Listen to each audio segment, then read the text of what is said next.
Hello दोस्तों, आप सभी का हमारे YouTube channel Sonu Sharma with Hindi class पर बहुत बहुत स्वागत है। आप सभी लोग हम आज समास का ये टॉपिक जो है पढ़ रहे हैं। इसमें आज अव्ययी भाव समास हम लोग पढ़ रहे हैं। अव्ययी भाव समास की परिभाषा जो है वह कामता प्रसाद गुरु ने दी है।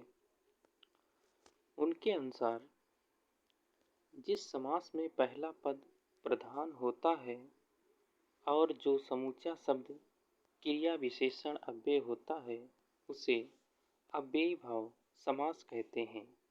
जैसे प्रतिदिन, भरसक।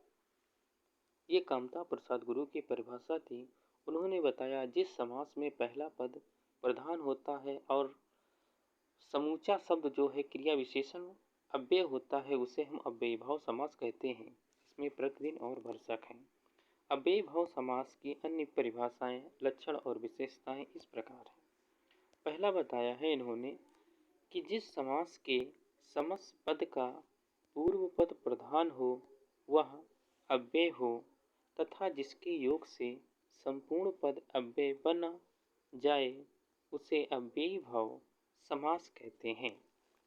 पूर्व पद अव्यय होने के कारण इसका रूप कभी नहीं बदलता। मतलब पूर्व पद अव्यय होने के कारण इसका रूप जो है वह कभी नहीं बदलता है। यह है अव्ययी भाव समास की एक पहला लक्षण या विशेषता है। आगे दूसरा हम देखते हैं।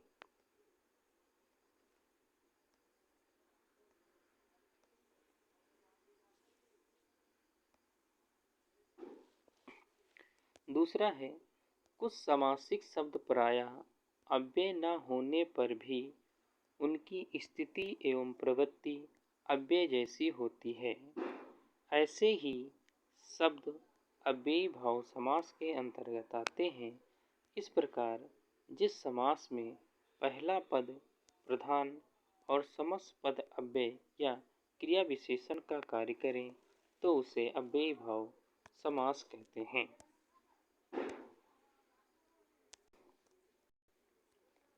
जैसे यथाशक्ति, भरपेट, प्रतिदिन आदि। ये जैसे शब्द हैं यथाशक्ति,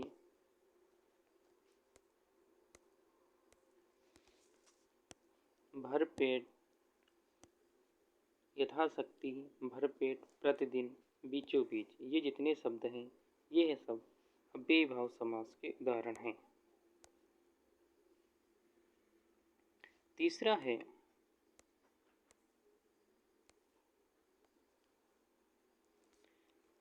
बताया है कि अव्ययी भाव समास का पहला पद प्रायः अव्यय होता है किंतु कभी कभी अपवाद स्वरूप पहला पद संज्ञा या विशेषण भी हो सकता है। ऐसे हिंदी समासों में ही होता है, संस्कृत समासों में नहीं होता ये चीज़।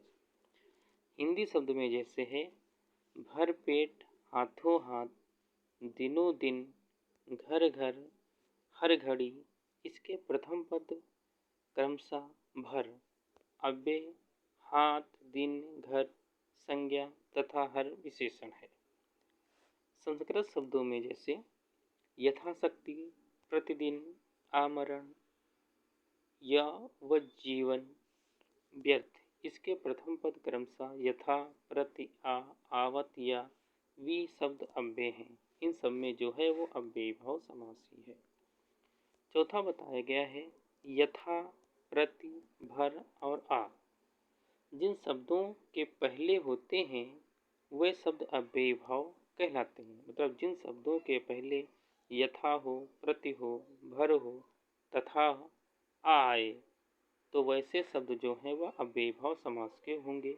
जैसे है यथाक्रम, प्रत्येक, प्रतिवर्ष, भरसक। इन सब में जो है वह अव्ययी भाव समास है।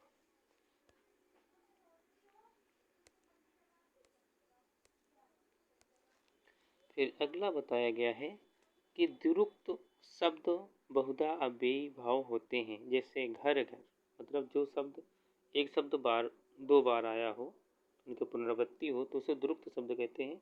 तो द्रुक्त शब्द में जैसे घर घर है, पल पल है, क्षण क्षण है, वन वन है, घड़ी घड़ी है, इन सब में जो है वह अव्ययीभाव समास है। द्रुक्त शब्दों के बीच में ही अथवा आ आने पर भी अव्ययीभाव ही होता है, जैसे मन ही मन, साथ ही साथ, आप ही आप, धड़ाधड़, एकाएक, सरासर, इन सभी शब्दों में जो है ये सब अव्ययीभाव समास के उदाहरण है।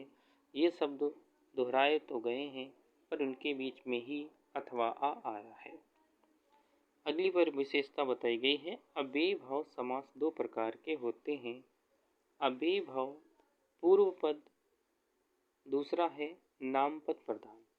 पहला पद अव्यय समास में प्रथम पद पूर्व पद अव्यय होता है, जिसमें उपसर्ग भी सम्मिलित करते हैं।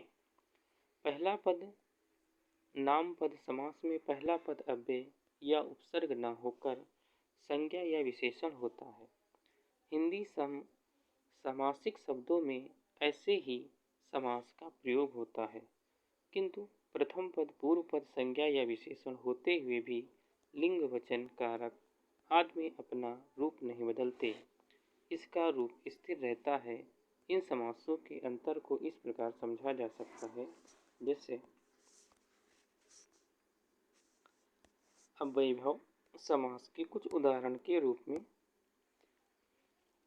प्रथम पद अव्यय, पहला पद नाम पद है, मतलब संज्ञा या विशेषण है। प्रथम पद अव्यय में ये संस्कृत शब्दों में होते हैं और संज्ञा या विशेषण या हिंदी शब्दों में होते हैं। ये सब उदाहरण बहुत महत्वपूर्ण है।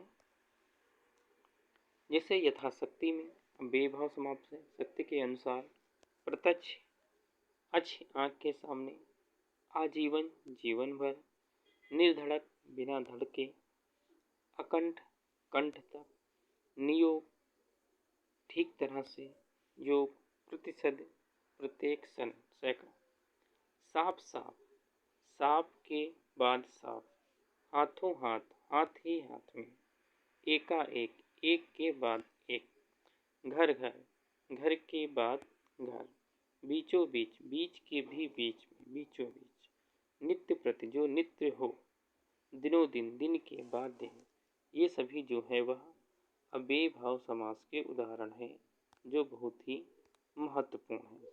इन सभी को आप लोग जो है अपनी बुक में नोट कर लीजिए।